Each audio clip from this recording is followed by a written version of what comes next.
তো আমাদেরকে এখানে একটা কর্পাস দিয়ে দিয়েছে। কর্পাসে তিনটে সেন্টেন্স হচ্ছে, একটা হচ্ছে I M a human, I M not a stone, I live in Mumbai. এবার আমাকে এই যে সেন্টেন্সটা দিয়েছে যে ট্যাগের মধ্যে এস, আই এম নট, তারপর ক্লোজিং ট্যাগে এস, এইটা হওয়ার প্রবাবিলিটি কত হবে ইউজিং বাইগ্রাম। বাইগ্রাম মানে কি বলো তো? বাইগ্রাম হচ্ছে তোমার collection of two words, W2 আর W1। তো বেসিক্যালি বাইগ্রাম কি করে, সেকেন্ড ওয়ার্ডটা হওয়ার প্রবাবিলিটিটাকে বলে দেয়, গিভেন দ্যাট যে প্রথম ওয়ার্ডটা অলরেডি দেওয়া আছে। ঠিক আছে, এটা হচ্ছে বাইগ্রাম। যদি ট্রাইগ্রাম বলি, ট্রাইগ্রাম কি হবে? ট্রাইগ্রাম হচ্ছে তোমার কালেকশন অফ তিনটে ওয়ার্ড, W3, W2, W1। তো ও ওখানে কি বলে দেবে? ট্রাইগ্রামের থ্রু দিয়ে আমি কী বার করতে পারি? 3 নম্বর ওয়ার্ডটা হওয়ার প্রবাবিলিটি, 3 নম্বর ওয়ার্ডটা হওয়ার সম্ভাবনা। আর আমাদেরকে কি গিভেন, কিন্তু তার জন্য প্রথম দুটো ওয়ার্ড দেওয়া থাকতে হবে। যদি প্রথম দুটো ওয়ার্ড দেওয়া থাকে তাদের বেসিসেই আমি থার্ড ওয়ার্ডের প্রবাবিলিটিটা বার করতে পারবো। সিমিলারলি আমি যদি 4 গ্রাম বলি, 4 গ্রামে কী হবে? ও বেসিক্যালি 4 গ্রাম মানে হচ্ছে collection of 4 words, W1, W2, W3, W4। তো ও বেসিক্যালি 4 নম্বর ওয়ার্ডটা হওয়ার প্রবাবিলিটি বলে দেবে, কিন্তু তার জন্য আমাকে প্রথম 3টে ওয়ার্ড দেওয়া থাকতে হবে, অনেকটা কন্ডিশনাল প্রবাবিলিটির মতো। যাই হোক, এগুলো আমাদের দেখার এখন দরকার নেই, আমাদের বাইগ্রাম দিয়ে যেহেতু দেখছি, তো আমাদেরকে খালি বাইগ্রামটা দেখলেই হবে।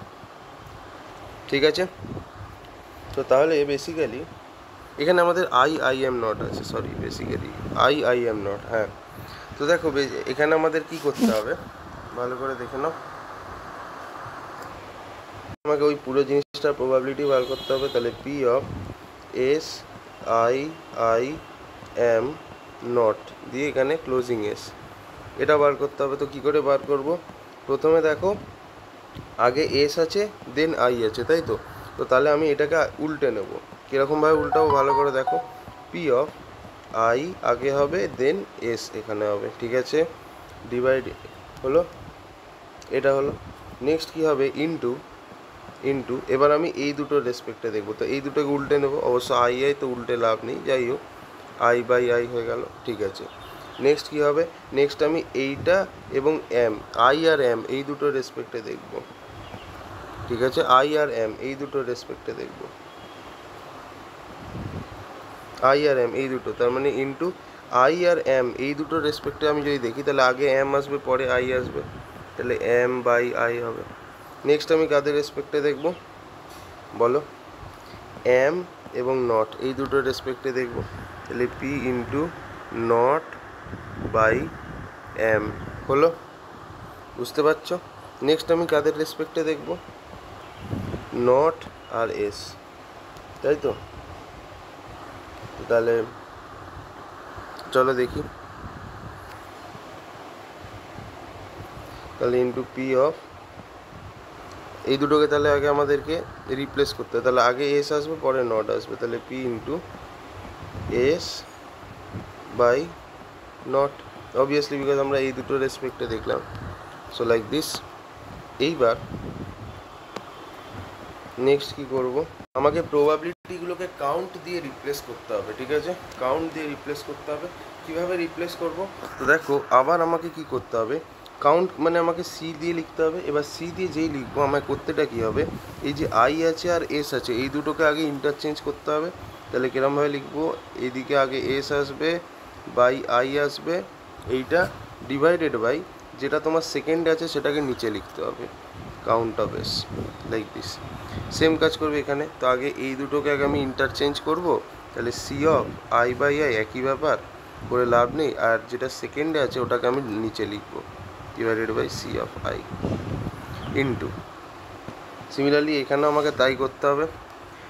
এম আর আই এই দুটোর পজিশান আমি ইন্টারচেঞ্জ করবো, তাহলে C of I by M হচ্ছে ডিভাইডেড বাই যেটা সেকেন্ডে আছে ওটাকে আমি নিচে লিখে দেবো, লাইক দিস।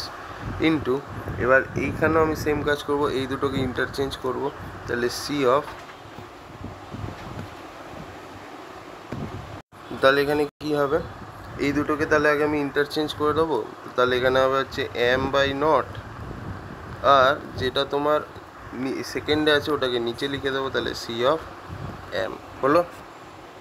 এবার এখানেও তাই করবো, এই দুটোকে আগে আমি ইন্টারচেঞ্জ করে দেবো, তাহলে C of not by S এটাকে না আমি সিটাকে একটুখানি এরকমভাবে লিখি, নাহলে বোঝা মুশকিল হচ্ছে যে কোনটা সি আর কোনটা ব্যাকে। ডিভাইডেড বাই যেটা তোমার সেকেন্ডে আছে ওটাকে আমি নিচে লিখবো, divided by C of not. এইটা হলো আমাদের লেখা।